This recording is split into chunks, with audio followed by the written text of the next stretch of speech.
Continuando no Haiti, uma matéria exclusiva para o CCA-TV mostra que as ruas de Porto Príncipe foram tomadas por manifestantes contra a ditadura de Jovenel Moïse.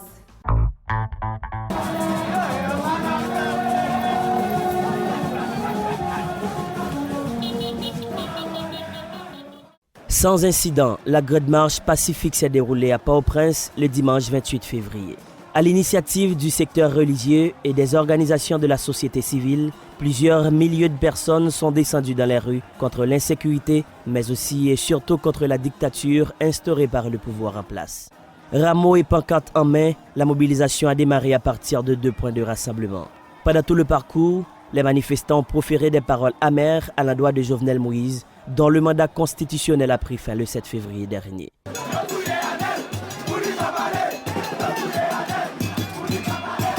Pas même un nœud enflammé cette fois. L'ambiance était de bon enfant pendant cette marche.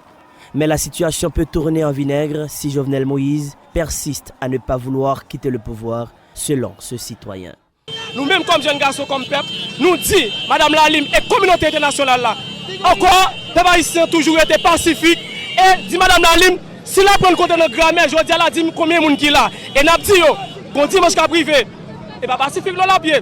Bon dimanche qu'a privé, peuple, mais devoir le pauvre, laisse ça. On pas qu'on a dit son peuple qui baba. Jusqu'à présent, nous même quand tu vas rouler, tout le monde a marché, il y a la communauté nationale en leçon. Et n'a dit Jovenel, s'il quitte, il dimanche qui arrive, peuple ça prend la rue. La communauté internationale était la principale cible de cette manifestation de la société civile.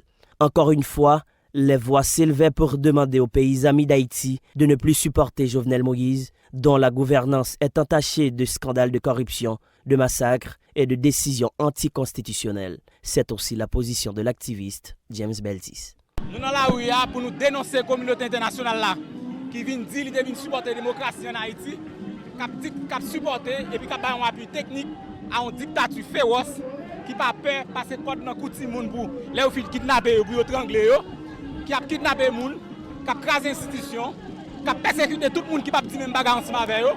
Nous venons dénoncer ça et nous demandons pour tout le peuple haïtien camper pour ne pas quitter le pays dans la boue. Fortement contesté, le gouvernement se montre de plus en plus impuissant face à ce fléau qui appauvrit les classes moyennes en Haïti. Yannick Joseph est une ex-agent de la police nationale. Pour l'ancienne présidente du syndicat de la police, seul un soulèvement général peut libérer le pays. Nous avons marché côte à côte avec la jeunesse pour nous faire bataille là. Côte à côte nous avons marché pour nous goumer, pour libérer le pays. Je ne dis pas nous pas peur.